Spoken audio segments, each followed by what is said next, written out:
மானிய கோரிக்கை 32 தொழிலாளர் நலன் மற்றும் திறன் மேம்பாட்டுத்துறை. முதலாவதாக மாண்புமிகு உறுப்பினர் திரு எஸ்.ஆர். ராஜா அவர்கள். இந்த சட்டமன்ற கூட்டத்தொடரில் நீர்வளம் மற்றும் தொழிலாளர் நலன் மற்றும் திறன் மேம்பாட்டுத்துறை, கனிம வளம் மற்றும் இயற்கை வளத்துறை மானிய கோரிக்கை மீது பேச வாய்ப்பளித்த 40 தொகுதியை வென்ற தமிழ்நாடு முதலமைச்சர் அவர்களுக்கும், இளைஞர் நலன் விளையாட்டுத்துறை அமைச்சர் மாண்புமிகு உதயநிதி அவர்களுக்கும், அவை முன்னவர் அண்ணன் துரைமுருகன் அவர்களுக்கும், அரசு கொறடா மாண்புமிகு கோவை செழியன் அவர்களுக்கும், தங்களுக்கும் என் நெஞ்சார்ந்த நன்றியை நான் இந்த நேரத்தில் தெரிவித்துக் கொள்கிறேன். நம்முடைய முதலமைச்சரை பற்றி இந்த அவையிலே பேசாமல் என்னுடைய பேச்சை தொடங்க முடியாது. கழகத் தலைவர் மாண்புமிகு முதலமைச்சர் அவர்களுக்கு, இங்கே இருக்கும் அனைத்து சட்டமன்ற உறுப்பினர்களுக்கும் என்னுடைய வணக்கம். நேரம் குறைவாக இருந்தாலும் எனக்கு வழிகாட்டியாக இருக்கும் எனது தலைவரை பற்றி 2 வார்த்தைகளாக பேச என்னால் இந்த பேச்சை தொடங்க முடியாது. நாடாளுமன்ற தேர்தலில் 40 தொகுதியிலும் வெற்றி பெற்று அரசியல் அனைவருக்கும் ஒரு செய்தியை சொல்லியிருக்கின்றார் மாண்புமிகு முதலமைச்சர். கழகத் தலைவராய் பொறுப்பேற்ற பின் சந்தித்த தேர்தல் அத்தனையும் வெற்றி கண்டு தேசிய அளவில் அரசியல் முன்னோடியாக இன்றைக்கு திகழ்ந்து நின்று கொண்டிருக்கிறார். அனைத்து தரப்பு மக்களுக்கும் நல்ல திட்டங்களை செயல்படுத்தி அனைவருக்குமான முதலமைச்சராக ஆட்சியை நடத்தி கொண்டிருக்கிறார். என்னை போன்ற கோடானு கோடி தொண்டர்களை வழிநடத்தி தேர்தல் களம் கண்டு எங்கள் முன்னே படைத்தளபதியார் இருந்து கொண்டிருக்கிறார். அது மட்டுமல்ல, தமிழ்நாட்டில் இந்திய அளவில் வலுவான கூட்டணி தேர்தலை சந்தித்து வரலாற்று சிறப்புமிக்க வெற்றியை பெற்று தந்திருக்கின்றார். தொடர்ச்சியான முழுமையான வெற்றி பெற வேண்டும் என்று சொன்னால் ஒரு தலைவனால் கட்சியை எப்படி நடத்த வேண்டும் என்பதை அனைத்து கட்சியினரும் தெரிந்து கொள்ள வேண்டும் என்ற செய்தியை தேர்தல் வெற்றியின் மூலம் உணர்த்தியிருக்கின்றார். ஆனால் நான் சொல்கிறேன், இவர் என்னை போன்ற கோடான கோடி தொண்டர்களை திமுகவினர் மட்டும் வழிகாட்டி அல்ல, அரசியலில் சாதனை படைக்க துடிக்கும் எந்த ஒரு இளைஞர்களுக்கும் இங்கு அமர்ந்திருக்கும் அனைத்து கட்சியினருக்கும் முன்னோடியாக திகழ்ந்திருக்கிறார் நம்முடைய முதலமைச்சர். அவருடைய வழிகாட்டில் தான் நான் இன்றைக்கு தொடர்ந்து பணியாற்றி கொண்டிருக்கிறோம்.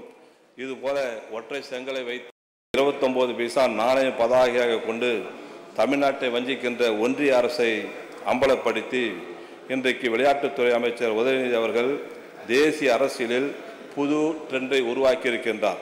இந்த மாடலை பார்த்து தான் தெலுங்கானாவிலே கழுதை மூட்டையை காண்பித்து தேர்தலிலே வெற்றி பெற்றிருக்கின்றார்கள். அதுபோலத்தான் கர்நாடகாவிலே சொம்பை தேர்தலில் வெற்றி கண்டு இன்றைக்கு மிகப்பெரிய வெற்றியை நம்முடைய உதயநிதி அவர்கள் மூலமாகத்தான் 2 அரசும் இன்றைக்கு பொறுப்பேற்றிருக்கின்றது. இங்கே கூட நம்முடைய முதல்வர் எவ்வளவு முன்னோடியாக திகழ்கிறார் என்று சொன்னால், 10 மணிக்கு கூட்டம் ஆரம்பித்தவுடன் 10:10க்கெல்லாம் அவர்கள் வெளிநடப்பு செய்துவிட்டு, வெளிநடப்பு என்று சொல்வதை விட வெளியேற்றி விட்டீர்கள். அவர்கள் முதலமைச்சர் எங்கே கேட்டார். ஆனால் பக்குவமுள்ள ஒரு முதலமைச்சர் 10:30 மணிக்கெல்லாம் வந்தார். 11 மணிக்கெல்லாம் இதுவரைக்கும் அரசியல் வரலாற்றிலே வெளியே தூக்கி எறிந்தவர்களை மீண்டும் அவைக்கு வா, நீங்கள் விவாதத்திலே கலந்து கொள்ளுங்கள் என்ற உத்தரவை மாற்றியவர் நம்முடைய முதலமைச்சர் அவர்கள். இந்த நாகரிகம்லாம் எப்போ அவங்க கற்றுக்கணும், இனிமேல் எப்போ ஆட்சி, என் கணக்கு சரியாக இருந்தால் இனிமேல் வருவதற்கு அவர் வாய்ப்பே இருக்க மாட்டார்கள் பொழுது. அந்த அளவுக்கு தான் அரசியல் பார்வை இருக்கிறது. இருந்தாலும் நீரின்றி அமையாது உலகு என்று வள்ளுவர் வாழ்க்கு, நாட்டுக்கு நீர்வளம் எந்த அளவிற்கு இன்றியமையாதோ தமிழ்நாட்டை பொறுத்தவரை நீர்வளம் இன்றைய சூழலில் மிக மிக முக்கியமாக கொண்டது. இந்தியாவின் ஒட்டுமொத்த நீர்வளம் 1859 கன கிலோமீட்டர். இதில் தமிழ்நாட்டின் பங்கு வெறும் 3 விழுக்காடு அளவுதான். இதில் நிலப்பரப்பில் தமிழ்நாட்டின் பங்கு 4 விழுக்காடு மட்டும்தான். ஆனால் நீர்வளத்தின் பங்கோ 3 விழுக்காடு. அந்த அளவுக்கு நமது மாநிலத்தின் நீர்வளம் மிக மிக குறைவாக உள்ளது. அனைத்து இந்திய அளவில் தனி மனித பங்காக பர் கேபிட்டா தலா 2200 கனமீட்டர் என்ற அளவில் நீர்வளம் உள்ளது. ஆனால் தமிழகத்தை பொறுத்தவரை பர் கேபிட்டா நீர்வளம் என்பது வெறும் 750 கனமீட்டர் தான். அந்த அடிப்படையில் தமிழக நீர்வளம் குன்றிய மாநிலமாக ஐநா அமைப்பு இன்றைக்கு அறிவித்திருக்கின்றது. தமிழ்நாடு தொழில் மற்றும் பொருளாதார வளர்ச்சியில் வேளாண்மை துறையில் தொடர்ந்து வளர்ச்சியும் முன்னணி மாநிலமாக திகழ்வது நீர்வள குறைபாடு அதிகரித்து வருகிறது. எனவே நீர்வளத்திற்குரிய முக்கியத்துவம் அளிக்கும் வகையில் தளபதி அரசு அவர்கள் தனித்துறையை இன்றைக்கு உருவாக்கி இருக்கிறார்கள். மாநில நீர்வள ஆதாரத்தை மேம்படுத்தல், புதிய வளங்களை உருவாக்குதல், நீர்வளத்தினை பயன்பாட்டினை மேலாண்மையை மேம்படுத்தும் அம்சங்களின் தளபதி அரசு சென்ற 3 ஆண்டுகளில் எண்ணற்ற சாதனையை நிகழ்த்தியுள்ளது. நீர்வளம் பயன்பாட்டில் முதல் உரிமை குடிநீராகும். வேளாண்மை, தொழில்துறை உள்ளிட்ட பிற பயன்பாடுகள் குடிநீருக்காக பிறகுதான் முன்னுரிமை பெற முடியும். அதுதான் அரசின் நீர்வள பண்பாடாக நெடுநாள் கொள்கையாக. அதே சமயம் வேளாண் உற்பத்தியில் தொழில் வளர்ச்சி, தொழில் உற்பத்தி, நீர்வளம் பெரிதும் நம்பி உள்ள பட்டியலில் இந்த துறைகள் தேவையான அளவு பெறாவிட்டால் மாநிலத்தின் பொருளாதார வளர்ச்சி கடும் பாதிப்பை சந்திக்கும். தமிழ்நாட்டில் காவிரி, வைகை, பாலாறு, தாமிரபரணி உள்ளிட்ட 17 நதிப்படுக்கைகள் ரிவர் பேஷன் இருந்தாலும் இவை நமது நீர்வள தேவைகளை முழுவதும் பூர்த்தி செய்வதில்லை. அதே போல ஏறத்தாழ 42,000 ஏரிகளும் குளங்களும் இருந்தாலும் நீர்வள ஆதாரம் முழுமையாக 44% தான் நீர்வள ஆதாரமாக உள்ளது. ஆனால் தமிழ்நாட்டின் மிகப்பெரிய நீர் ஆதாரமாக 56 விழுக்காடு அளவுக்கு கிணறுகள் மற்றும் ஆழ்துளைகள் மூலமாக நிலத்தடி நீர் தமிழகத்தின் மிகப்பெரிய நீர்வளமாகும். எனவே தமிழக அரசின் நீர் கொள்கை உத்தியில் கிணறு, ஆழ்துளை கிணறுகள் சார்ந்து இருக்க வேண்டிய அவசியம்.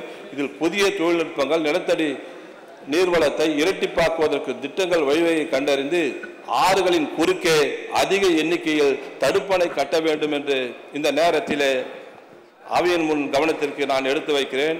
எனவே மாநிலம் முழுவதும் நிலத்தடி நீர் 2 மடங்காக உயர்த்தும் நோக்கத்துடன் இவ்விரிவான சிறப்பு மாஸ்டர் பிளான் ஒன்றை உருவாக்கி செயல்படுத்த வேண்டும். அதுபோல் ஏரிகளின் குளங்கள், குட்டைகள் உள்ள தாம்பரம் மாநகராட்சி, செங்கல்பட்டு மாவட்டத்தில் இருக்கிற அத்தனை ஏரிகளையும் ஒருங்கிணைக்க வேண்டும் என்று இந்த நேரத்தில் அவை முன்னவர் கவனத்திற்கு, உங்களுடைய கவனத்திற்கு தெரிவித்துக் கொள்கிறேன்.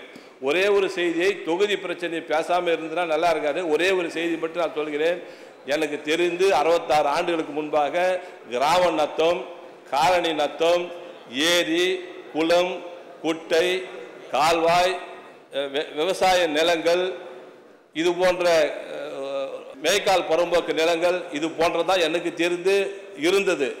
ஆனால் அப்போவே 2006-11 தான் முதலமைச்சர் அவர்கள் தாம்பரத்தில் மட்டும் 30,000 பேருக்கு பட்டா கொடுத்தாரு. பட்டா நிலங்களே இல்லை. ஏழை எளிய மக்கள்லாம் தாம்பரத்தை பொறுத்தவரைக்கும் ஏர்ஃபோர்ஸ் 3,500 ஏக்கர் இடம் எடுத்துட்டாங்க. கிறிஸ்டின் காலேஜ் 390 ஏக்கர் அவங்க எடுத்துட்டாங்க. ரயில்வே 500 ஏக்கர் எடுத்துட்டாங்க. 19 அரசு உயர்நிலை உதவி பெறும் பள்ளிகள் 10 ஏக்கரில் 10 ஏக்கர் கிரவுண்டில் இவ்வளோ இடம் போயிடுச்சு. இருப்பதுக்கு இடமே இல்லை. எனக்கு தெரிந்து ஒரு இடத்துக்கு இன்னொரு இடத்துக்கு போக வேண்டும் என்று தான் நான் என் அனுபவத்தில் பார்த்து ஏரிக்கரை மேலே தான் நாங்கள் நடந்தே போவோம். ஏரிக்கரை மேலே தான் பால் எங்கள் வீட்டுக்கே தருவார்கள். ஆனால் இன்றைக்கு ஏரியுடைய நிலைமை எப்படி இருக்கிறது என்று சொன்னால், தாம்பரத்தை பொறுத்தவரை ஏழை எளிய மக்கள்லாம் இப்போ தமிழ்நாடு வீட்டு வசதி வாரியத்தின் மூலமாக 12 லட்சம் ரூபாய்க்கு இனாமாக இப்பொழுது வீடு கொடுக்குறாங்க. 3 லட்சம் ரூபாய் மானியமாக கிராமத்தில் வீடு தராங்க. நகரப்புற வாழ்விடம் மூலமாக நம்முடைய முதலமைச்சர்கள் திட்டத்தின் மூலமாக யார் வேண்டுமானாலும் மனு செய்தால் 3 லட்சம் வருமானம் இருந்தால் இலவசமாக வீடு வழங்கப்படுகிறது. ஆனால் 50 ஆண்டு காலம் 60 ஆண்டு காலம் ஏழை எளிய மக்கள் மேட்டு பகுதியிலே வாழ்ந்து கொண்டிருக்கின்ற அவர்கள் இன்றைக்கு என்ன சொல்றாங்கன்னு கேட்டீங்கன்னா, இது ஏரி பகுதி, இது குட்டப்பகுதி. எப்போ போட்டது? பட்டா கொடுக்கறதுக்கு முன்ன எங்களுக்கே 2006 தான் பட்டாவே, கிராமணத்தை பட்டாவே கொடுத்தாங்க. அதுக்கு முன்ன சாணி எங்கே போட்டாங்களோ அந்த நாள் அவங்களுக்கு சொந்தம், வெக்கா எங்கே போட்டாங்களோ அந்த நாள் அவங்களுக்கு சொந்தம். வண்ணாருக்கு என்று ஒரு மானியம், சச்சனுக்கு என்று ஒரு மானியம், யார் யார் வேலை செய்தாலும் அவங்கள மானியம் தானே தவிர எங்கேயுமே பட்டா கிடையாது. ஆனால் இப்போ குறிப்பாக தாம்பரம் தொகுதியில் மட்டும் சொல்ல வேண்டும் என்று சொன்னால், செம்பாக்கம் பகுதியில் இருப்பவர்கள், சிட்லப்பாக்கம் ஏரி பகுதியில் இருப்பவர்கள், ராமகிருஷ்ணாபுரம் பகுதியில் இருப்பவர்கள், அதுபோல மாடம்பாக்கம் ஏரி பகுதியில் இருப்பவர்கள், தாம்பரம் தொகுதியில் மட்டும் நான் சொல்ல வரல, திருவள்ளூர் மாவட்டம், காஞ்சிபுரம் மாவட்டம், செங்கல்பட்டு, சென்னை ஒட்டியிருக்கின்ற மாவட்டம், எதை ஒன்று நினைத்தாலும் முடிக்கிற சக்தி அமைச்சருக்கு இருக்கிறது, நம்முடைய முதல்வருக்கு இருக்கிறது என்று சொல்லி முடிக்கிறேன். நன்றி, வணக்கம். இந்த வீடியோ உங்களுக்கு பிடிச்சிருந்தா ப்ளீஸ் லைக் அண்ட் ஷேர் பண்ணுங்க. மறக்காம எங்க சேனலை சப்ஸ்கிரைபும் பண்ணுங்க.